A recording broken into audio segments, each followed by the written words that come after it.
જય ગિરનારી મારા નવા વ્લોગમાં ફરીથી તમારું સ્વાગત છે। અને આજે વરસાદ દીદી વ્લોગ સ્ટાર્ટ નથી કર્યો, મેં વ્લોગ સ્ટાર્ટ કર્યો છે કેમ કે વરસાદ દીદીને ડોક દુખે છે, તો વરસાદ દીદી દવા લઈને આવ્યા છે। વરસાદ દીદી બહુ ડોક દુખે એ વરસાદ જો આ કેટલી બધી દવા ભેગી કરી હાથમાં, હજી લઈને જ આવ્યા તોય દવા દુખે ડોક કેવી। અને મમ્મી બટેટા બાફે છે, કા મમ્મી એને શાક શેનું કરવાનું? સેવ ટમેટાનું શાક કરે છે। અને શું કરવાનું? સૂકી ભાજી કરવાની કા? હા સારું। પૂજા દીદી હવે મીનો પૂરી નાખ્યો હોય અને ચારી જામી ગઈ છે, તો હવે ડાયમંડ ફરાડ હાલો મમ્મીએ રસોઈ બનાવી લીધી છે બપોરની, અને હવે રસોઈ બનાવી લીધી છે, શાક રોટલી બની ગયું છે। અને માનસી દીદી ઉપવાસ રહ્યા છે, માનસી દીદી ઉપવાસમાં એમને સાબુદાણાની ખીચડી ખાવી છે, તો મમ્મી જો બટેકા કટ કરે છે, બાફી લીધા છે બટેકાને, હવે કટિંગ કરે છે। અને અહીંયા સાબુદાણા પલાળી લીધા છે, 1 કલાક પહેલાં પલાળ્યા હતા અને મસ્ત પલળી ગયા છે, અને હવે ખીચડી બનાવવા માટે રેડી થઈ ગયા છે। તો ચાલો હવે આપણે સાબુદાણાની ખીચડી બનાવીએ।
યાડેથી આવી ગયા છે અત્યારે, અને કોથમી જો લઈ આવ્યા છે, બધું બકાલું લઈ આવ્યા છે, અને બકાલું તો બહુ ભાવ વધારે કે છે, અને વરસાદે બહુ આવતો હતો, યાડે પપ્પા પલરી ગયા છે। મમ્મી કેટલાનું કિલો છે? 200 કિલો। હું કેમ ને યાડે કે આલ્યો હમણાં પપ્પા કહીશું। હાલો 1 વાગી ગયો છે અને બપોરના ટાઈમ થઈ ગયો છે, તો હાલો બધા બપોરો કરવા।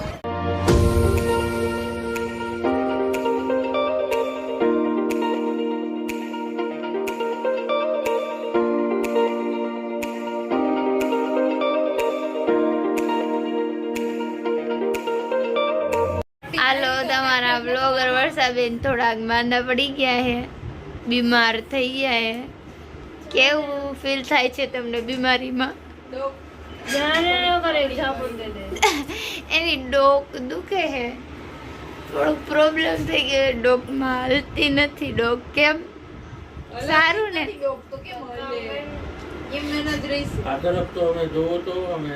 મમ્મી જો રેકડી ભરવા માંડ્યા છે, મજા આવે મમ્મી રેકડી ભરવાની? બોલો આમ મીરા જો આટા મારે। હાય મીરા, કાઈ હેલ્પ કરાય મમ્મી ની? હેલ્પ નથી બોલું કહી દે મીરા। અને આ રેકડી ભરવા માંડ્યા છે, અને થોડીક થોડીક ભરાઈ ગઈ, થોડીક થોડીક બાકી છે। અહીંયા તો બધું બાકી રાખ્યું છે, અને આટલામાં ભરાઈ ગયું છે। જલ્દી કરો, કેટલું સ્લો કામ કરો। જાને આ તંદુરી પૂરી વાર દે જા છૂટી। હાલો જો એક કામ આપી દીધું છે આપણને, આ તો કામ કરાવે છે, કામ કરતા નથી।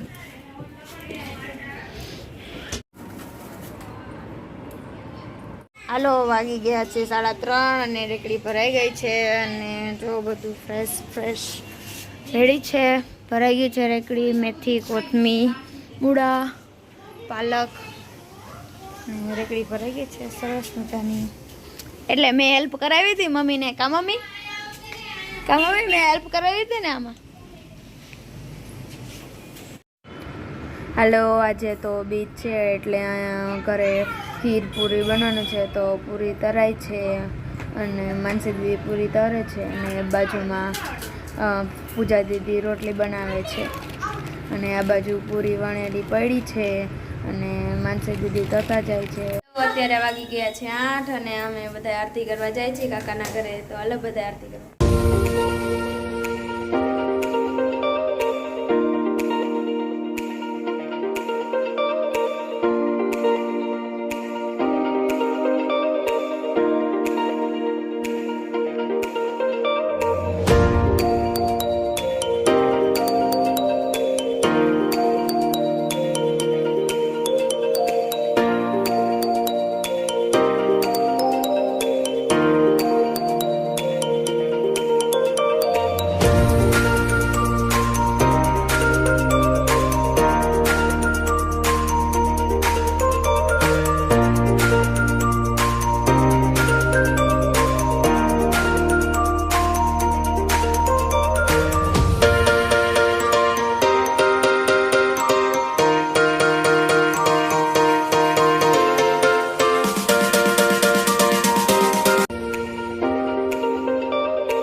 સાથી સારી ઝુલાને સિયાવર રામચંદ્ર કી જય ગજાનન સુત હનુમાન કી જય ગજાનન ગણપતિની જય ઉમાપતિ મહાદેવની જય બોલો ભાઈ સર્વ સંતની જય પવન સુત હનુમાન કી જય નમો પાર્વતી કૃષ્ણ ને વાલા રાધા રાધા ને વાલા કૃષ્ણ કૃષ્ણ ને વાલી બંસરી રામ ને વાલા સીતા સીતા ને વાલા રામ સિયાવર રામચંદ્ર કી જય પવન સુત હનુમાન કી જય ગજાનન ગણપતિની જય ઉમાપતિ મહાદેવની જય બોલો ભાઈ સબ સંતની જય अपने अपने मात पिता की जय बोलो नमः पार्वती पते हर हर महादेव બોલો દશામાની જય. તો હવે અહીંયા વિડીયોનો એન્ડ થાય છે. જો તમને અમારો વિડીયો ગમ્યો હોય તો વિડીયોને લાઈક કરજો, શેર કરજો અને સબસ્ક્રાઈબ કરજો. અને વિડીયો કેવો લાગ્યો એ કમેન્ટમાં જરૂર કહેજો. કાલે મળીએ એક નવા બ્લોગ સાથે. ત્યાં સુધી બાય બાય.